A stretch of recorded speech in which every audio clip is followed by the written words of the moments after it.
क्षेत्रफल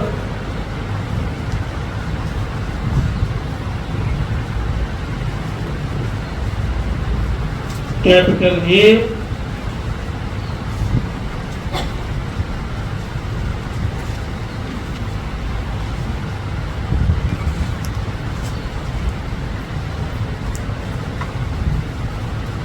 प्लेटों के बीच की दूरी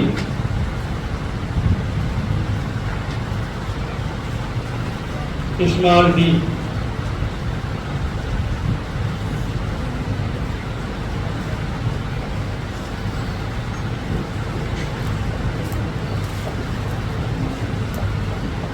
संधारित्र को दिया गया आवेश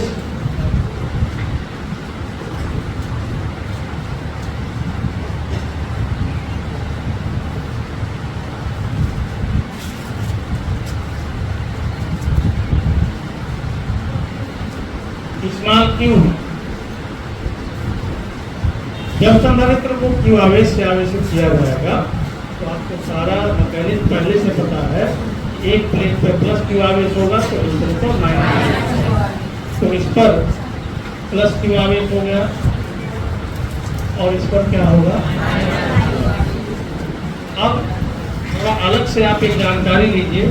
ये पूछता है कि संधारित्र पर कुल आवेश है, तो संधारित्र जब होगा एक प्लेट पर प्लस क्यू आवेश है और दूसरे पर माइनस क्यू है, तो कुल आवेश कितना है। तो संधारित्र पर नेट चार्ज की वैल्यू कितनी होती है, 0, क्योंकि एक प्लेट पर क्यू आवेश होता है तो दूसरे पर माइनस क्यू होगा। लेकिन जब कहा जाएगा संधारित्र के प्लेट का आवेश कितना है, आवेश का परिमाण कितना है, तब क्या होगा, तब क्यू होगा, क्योंकि आवेश का परिमाण। ध्यान से समझिए, यहाँ क्या कहा गया, संधारित्र को दिया गया आवेश क्यू है, तो क्यू दिया तो एक पर प्लस क्यू हो गया, दूसरे पर माइनस क्यू हो गया। तो जब नेट चार्ज संधारित्र के प्लेटों के नेट चार्ज की हम बात करेंगे तो 0 हो जाएगा, लेकिन आवेश के परिमाण की जब हम बात करेंगे तो कितना हो जाएगा, क्यू हो जाएगा। ठीक है, किसी एक प्लेट पर आवेश का परिमाण कितना, क्यू है। ठीक, तो ये डायग्राम आप बना लीजिए। आगे बस केवल इतना ही लिखना है। प्लेटों के बीच का विभवांतर, प्लेटों के बीच का विभवांतर कैपिटल बी है। इसके पहले अभी आपने या कल आपने ये देखा था, संधारित्र के धारिता का जो व्यंजक है C = Q अपॉन, ये देखा था ना।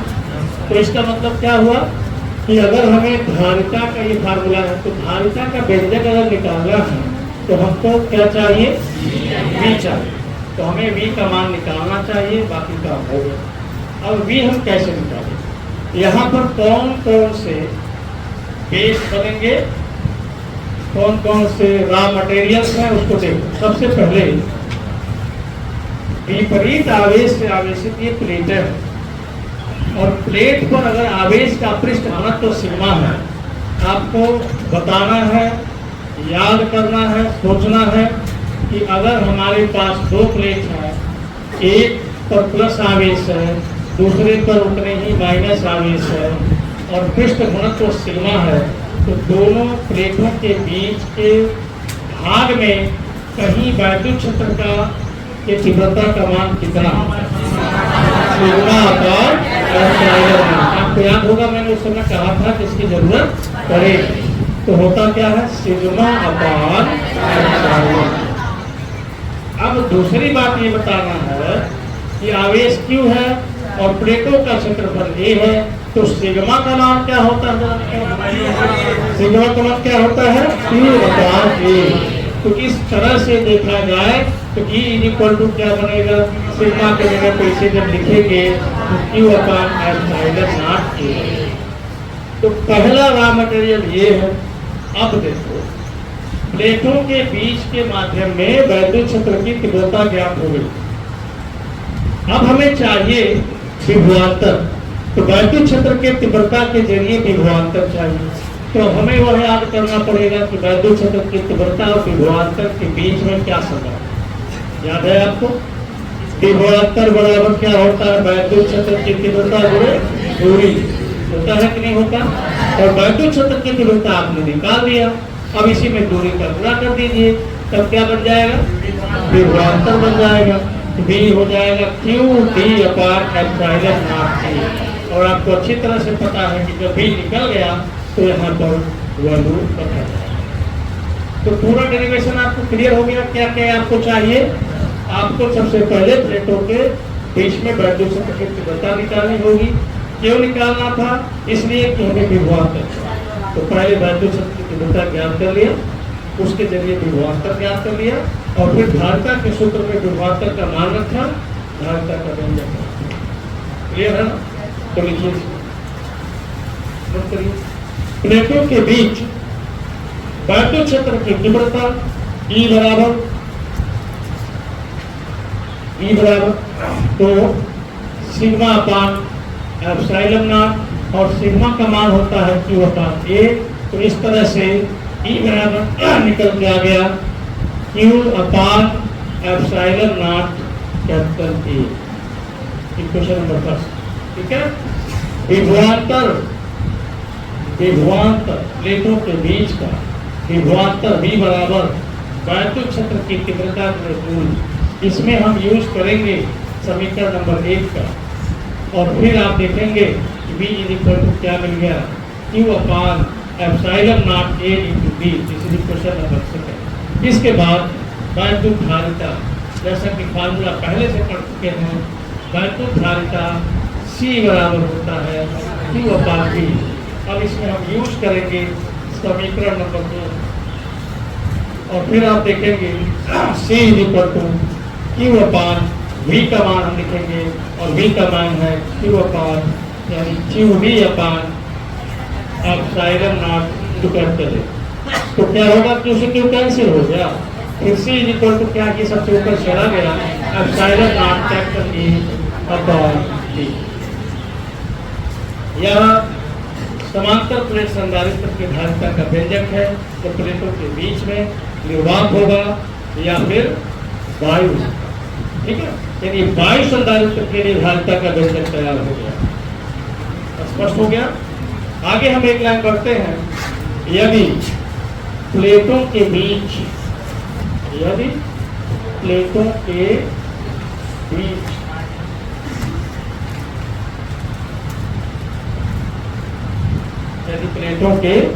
बीच माध्यम का परावैद्युता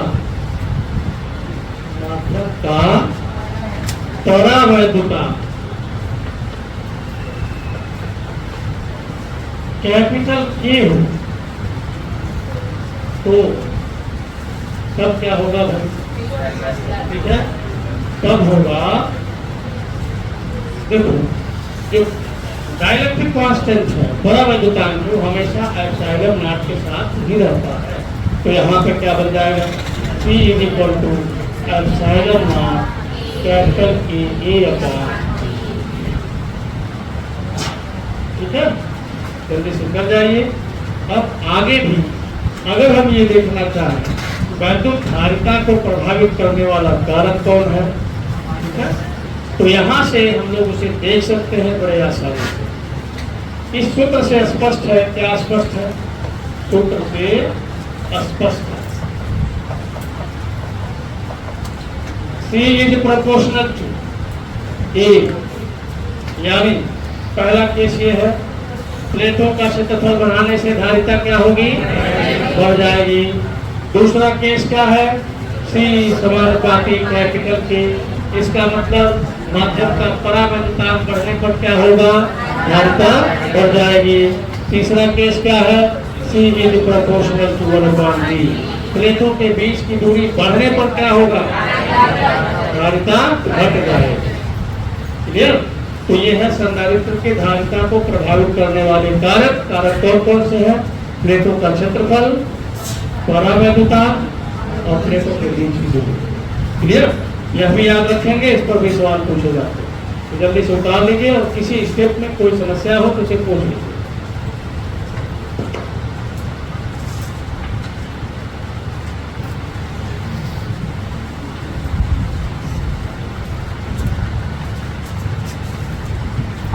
जबकि प्लेटों के बीच आंशिक रूप से परावैद्युत पदार्थ भरा हो। पर समांतर प्लेट संधारित्र की धारिता, ठीक है, की धारिता का व्यंजक, इतना तो ऐसे ही लिखना था जैसे लिखा हुआ है, ठीक है। आगे बढ़ना है। जबकि प्लेटों के बीच आंशिक रूप से परावैद्युत पदार्थ भरा हो, जबकि आंशिक रूप से परावैद्युत पदार्थ भरा हो गया। चलिए अब देखिए आप, अब इसको हम मिटा देते हैं, ठीक है। और प्रोसेस सब कुछ वही है कि आपको धारिता संधारित्र की धारिता का व्यंजक ज्ञात करने के लिए आपको क्या करना पड़ेगा भाई? तो अभी इसके पहले वाले आर्टिकल में जो आपने किया तो वही करना पड़ेगा। क्या करना पड़ेगा? आपको प्लेटों के बीच का विभवांतर निकालना पड़ेगा और फिर C = Q/V में वह मान रखेंगे 7। क्लियर हो गया? जबकि आगे क्या लिखना था? प्लेटों के बीच आंशिक रूप से परावैद्युत पदार्थ भरा, आंशिक रूप से परावैद्युत पदार्थ भरा। कई बार इस तरह से भी पूछ देता है,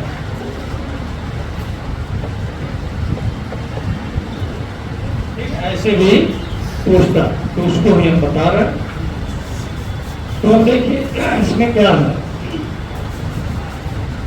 इसमें एक डाई इलेक्ट्रिक सब्सटेंस भर दिया गया, एक डाई इलेक्ट्रिक पदार्थ भर दिया गया, डाई इलेक्ट्रिक स्लैब भर दिया गया, ठीक है भाई।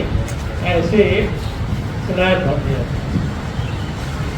जब यह एक परावैद्युत पदार्थ और कहा गया कि आंशिक रूप से भरा गया है, समझ गए मतलब कि नहीं? मतलब कुछ क्षेत्र में है और कुछ क्षेत्र में नहीं है, आंशिक रूप से होने का ये मतलब है, ठीक है। अब ये जो परावैद्युत पदार्थ है, इसका परावैद्युता कैपिटल K है। परावैद्युता क्या है? कैपिटल K है। और इसकी जो मोटाई है वो है स्मॉल t, ठीक है।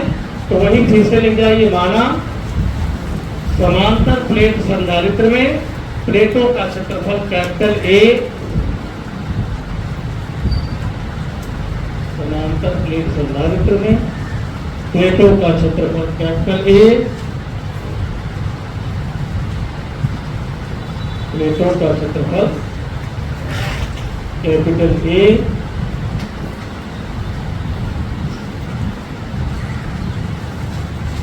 प्लेटों के बीच की दूरी स्मॉल d, प्लेटों के बीच की दूरी स्मॉल d,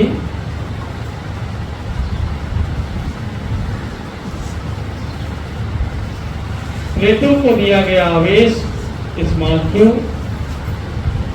प्लेटों को दिया गया आवेश स्मॉल q, हो गया। प्लेटों के बीच कैपिटल K परावैद्युता, प्लेटों के बीच कैपिटल K परावैद्युता एवं स्मॉल t मोटाई, एवं स्मॉल t मोटाई का, स्मॉल t मोटाई की परावैद्युत पट्टी रखी गई है। स्मॉल t मोटाई की परावैद्युत पट्टी रखी गई है, ठीक है। तो ये आपने मान लिया और अगर बढ़िया से डायग्राम बना देते हैं तो ये जो लिखा गया इसको लिखने की बहुत जरूरत नहीं है, ठीक है, लिख देते हैं सभी की बात। अब हम लोग विभवांतर की बात करते हैं। तो यहाँ पर कुल कितने विभवांतर बनेंगे, जितने तरह का मीडियम बनेगा, क्योंकि हर मीडियम के लिए विभवांतर अलग होगा, हर मीडियम के लिए वैद्युत क्षेत्र की तीव्रता अलग होगा। तो कितने मीडियम है, कितने तरह के मीडियम है, इसके बीच में प्लेटों के बीच में कितने तरह के मीडियम है, दो। क्लियर है सब लोग? कौन कौन सा? एक ऐसा जिसमें जो परावैद्युत नहीं है, यानी जो वायु है उसका विभवांतर अलग होगा, और एक ऐसा जो परावैद्युत है उसका विभवांतर अलग होगा। तो अब देखिए, तो प्लेटों के बीच का विभवांतर, ठीक है, कैपिटल V बराबर, तो V हम यहाँ लिख देना Am, यानी जितने क्षेत्र में वायु भरा है वो विभवांतर, और प्लस जितने क्षेत्र में परावैद्युत पदार्थ है वो विभवांतर। कहीं कोई डाउट होगा तो बोलिए। अब विभवांतर बराबर होता है, ये फार्मूला पहले से आप पढ़े हुए हैं, विभवांतर V बराबर वैद्युत क्षेत्र की तीव्रता गुणे दूरी, ठीक है, वैद्युत क्षेत्र की तीव्रता गुणे दूरी। आगे बढ़ते हैं, V इज इक्वल टू, अब यहाँ देख, यहाँ पे हम वही फार्मूला लगाने जा रहे हैं। तो यहाँ भी होगा वैद्युत क्षेत्र की तीव्रता गुणे दूरी, और यहाँ भी होगा वैद्युत क्षेत्र की तीव्रता गुणे दूरी। यहाँ पे कौन सा वैद्युत क्षेत्र होगा? वायु वाला, और दूरी कितना होगा? जितने क्षेत्र में वायु है। क्लियर? यहाँ पर परावैद्युतांक के भीतर वैद्युत क्षेत्र की तीव्रता होगी, और दूरी कितना होगा? जितने क्षेत्र में परावैद्युतांक। तो आप ऐसे लिखेंगे यहाँ पर E A, ठीक है, इनटू, अब कितने क्षेत्र में एयर है पहले ध्यान से देखो, पूरा का पूरा इस बीच में डी क्षेत्र है कंप्लीट। अब इस डी क्षेत्र में टी मोटाई का स्लैब डाल दिया गया, तो कितने क्षेत्र में एयर रह गया? हाँ, बहुत बढ़िया। तो ये हो गया T minus T and plus, अब यहाँ पे क्या होगा? यहाँ होगा E के इनटू, अब कितने क्षेत्र में परावैद्युत है? कितने क्षेत्र में? T, तो इनटू क्या हुआ? T। कहीं कोई कंफ्यूजन होगा तो आप बताएं। अब हमें कुछ नहीं करना, अब हमें EA और EK का मान लिखना। इसके लिए फिर से हम यहाँ आते हैं, दो प्लेट है, विपरीत आवेश से आवेशित है, तो इनके बीच में वैद्युत क्षेत्र की तीव्रता का मान हुआ सिग्मा अपान एप्सिलॉन नॉट। कब हुआ? जब एयर होगा, ठीक है। और अगर पूरे क्षेत्र में परावैद्युत भर दिया जाए, यानी ऐसा क्षेत्र जो दो प्लेटों के बीच में हो, विपरीत आवेश से आवेशित हो, और उसका परावैद्युतांक K हो, तो सिग्मा अपान एप्सिलॉन नॉट करते हैं। आगे समझ में कि नहीं आया? और सिग्मा का मान आपको अच्छी तरह से मालूम है, Q अपान होता है A, तो ये क्या बन जाएगा? Q upon epsilon not A। पहले आप इस फॉर्म में नोट कर लिया जाए, आइए नोट करिए। तो EA के जगह पे क्या लिखोगे? सब लोग बोलो, EA के जगह पे क्या लिखोगे? Sigma upon epsilon not T minus T हो गया ना, प्लस EK के जगह पे बोलो sigma upon epsilon not T and D plus, और सिग्मा के जगह पे क्या लिखोगे बता दो, ठीक है। इसके पहले हम क्या करते हैं? सिग्मा अपान एप्सिलॉन नॉट को कॉमन ले लेते हैं, फिर क्या बचता हमारे पास? D माइनस T बचता है, plus T upon capital K बचता है। और अब हम सिग्मा का मान लिखते हैं, वो क्या है भाई?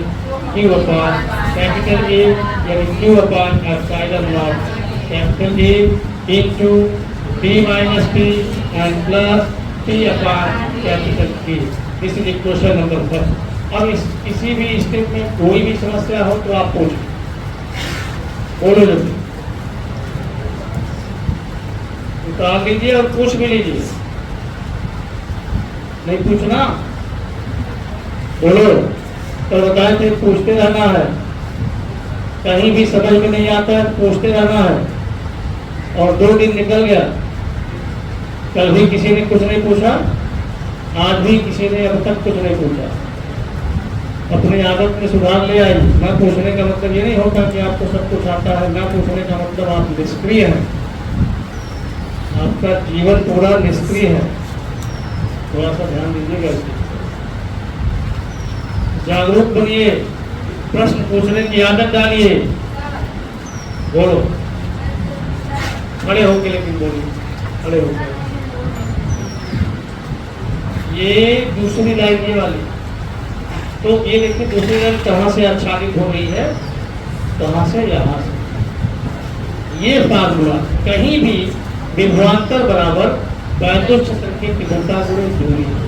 तो कहीं भी का मतलब क्या है, जहां निकालेंगे विभवांतर वहां की वैद्युत क्षेत्र की तीव्रता, और वह जितने क्षेत्र में है वही दूरी चाहिए। तो जब हमने VA देखा, VA क्या है, वायु जितने दूरी पर है, जितने क्षेत्र में वायु है उसके बीच का ये विभवांतर। तो हमें यहाँ पे वैद्युत क्षेत्र की तीव्रता वायु वाला लिखना पड़ेगा कि नहीं लिखना पड़ेगा उस फार्मूले के मुताबिक, और वायु जितने क्षेत्र में वो लिखना पड़ेगा। यह साफ दिख रहा है कि पूरा का पूरा ये D है, इस D में से कुछ पोर्शन P को निकाल दिया गया, क्योंकि ये P जो पोर्शन है ये K परावैद्युतांक वाला माध्यम है, यानी यहाँ पे वायु नहीं है।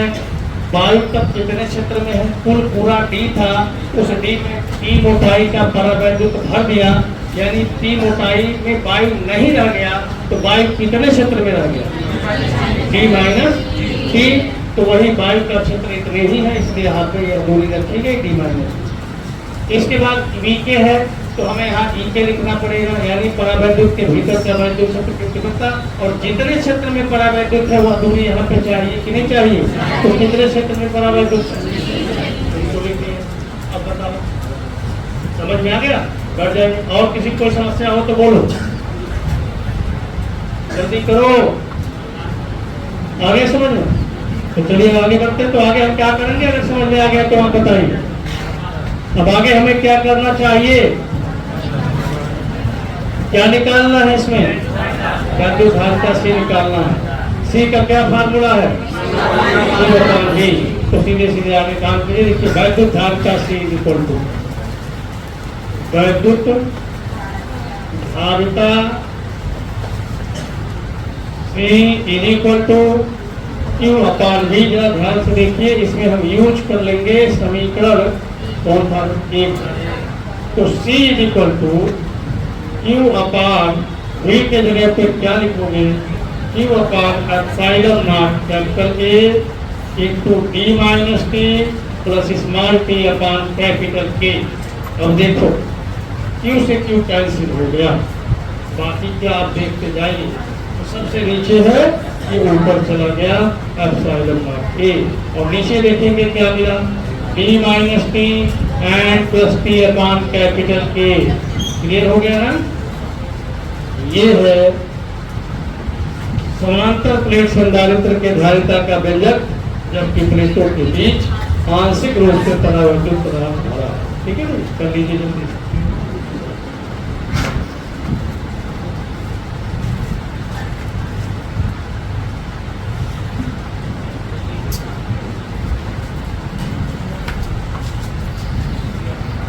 है कि ये जनरल केस भी होता है, यानी इसके पहले 2 केस आपने देखा था।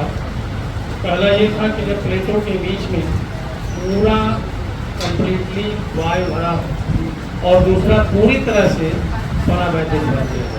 वह दोनों केस किससे मिल जाएंगे, तो आप कुछ केसेस मिल जाइए। केस फर्स्ट लिखिए आप, अब इसको मिटाना और आप लिखिए केस फर्स्ट।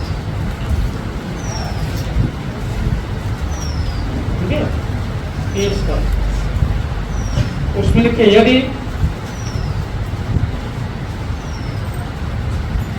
प्लेटों के बीच संपूर्ण क्षेत्र में वायु, प्लेटों के बीच संपूर्ण क्षेत्र में वायु, तो अगर पूरा वायु रहेगा, वायु और निर्वात दोनों पर ध्यान देंगे, पूरा वायु होगा तो इसका मतलब ये स्लैब नहीं होगा, और स्लैब नहीं होगा तो इसका मतलब क्या होगा, जो टी है वह क्या बन जाएगा, 0 बन जाएगा।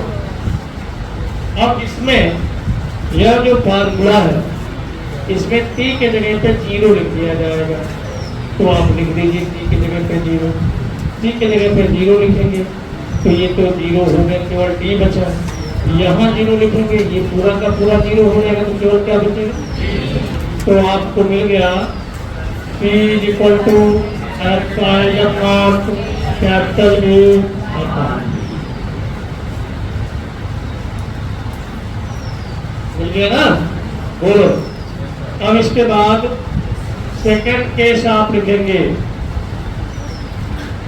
सेकंड केस, और इसमें बता दिए ना, इसमें लिखिए जब प्लेटों के बीच संपूर्ण क्षेत्र में बड़ा वैद्युत, प्लेटों के बीच संपूर्ण क्षेत्र में परावैद्युत हो,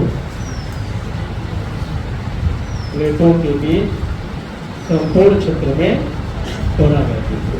अब अगर संपूर्ण क्षेत्र में परावैद्युत होगा, इस पर ध्यान दीजिए, संपूर्ण क्षेत्र में जब परावैद्युत होगा तो इसका मतलब क्या हुआ, तो P पूरा का पूरा D के बराबर हो गया, यानी यहाँ से लेके यहाँ तक चलाएगा तो P बराबर क्या हो गया, D हो गया, और D के जगह पे अब D लिखेंगे हम, तो P इक्वल टू क्या हुआ, एप्सिलॉन नॉट A अपॉन, देखो क्या हुआ, D माइनस D कितना हो गया, 0, और D अपॉन K क्या बनेगा, D अपॉन कैपिटल, तो फिर क्या होगा, ये ऊपर चला गया, एप्सिलॉन नॉट कैपिटल के ए अपॉन। तो ये भी आपने देख लिया, ये दोनों केस था कि नहीं था इसके पहले, तो ये जनरल फार्मूला है। इसके बाद केस थर्ड लिखेंगे, कभी कभी केस थर्ड भी बोर्ड परीक्षा में पूछा गया है। अच्छा आंसर पेपर कलेक्ट करिए आप, जो छात्र अभी दुकान से नहीं करना है, वो छात्र कक्षा 12 पास कर चुके, खासतौर से जितने बच्चे यहाँ से रिलेटेड होंगे सबके पास आंसर पेपर मिलेगा, तो उनसे मांग लीजिए, क्योंकि अब उनको अगर वो पास आउट हो चुके हैं तो उनको बहुत जरूरत उसकी नहीं, ठीक है ना, तो उसको रख लीजिए। उसमें केवल 2023 का पेपर नहीं होगा, ठीक है, तो 2023 का पेपर आपको कहीं न कहीं से मिल ही जाएगा, क्लियर है, बाकी हम उपलब्ध कराएंगे, और इस महीने के बाद आंसर पेपर आ जाएगा, ठीक है।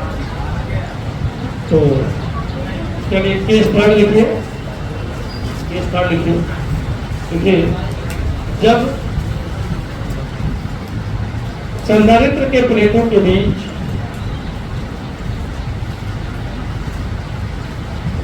T1, T2, T3 and up to so on Tn, संधारित्र के प्लेटों के बीच T1, T2, T3 and up to so on Tn, clear. T1 पहले तो T1, T2, T3 up to Tn मोटाइयां, up to so on Tn मोटाइयां, T1, K1, K2, K3 up to so on Tn, परावैद्युतांकों वाली, परावैद्युतांकों वाली N पट्टियां भरी हैं, परावैद्युतांकों वाली N पट्टियां भरी हैं। अब यहाँ ध्यान से देखें, तो जो आपके पास फार्मूला है T1 plus T2 plus T3 and plus up to so on Tn, समझ गए, and plus T1 upon K1 plus T2 upon K2 plus T3 upon K3 and plus up to so on plus Tn upon Kn, ये है धारिता का व्यंजक, ठीक है। तो अब यहीं तक रहने दीजिए, आगे फिर कल देखा जाएगा, कल समय से आता है, ठीक है भाई। कोई ऐसा छात्र जिनका शुल्क वगैरह बाकी रह गया हो।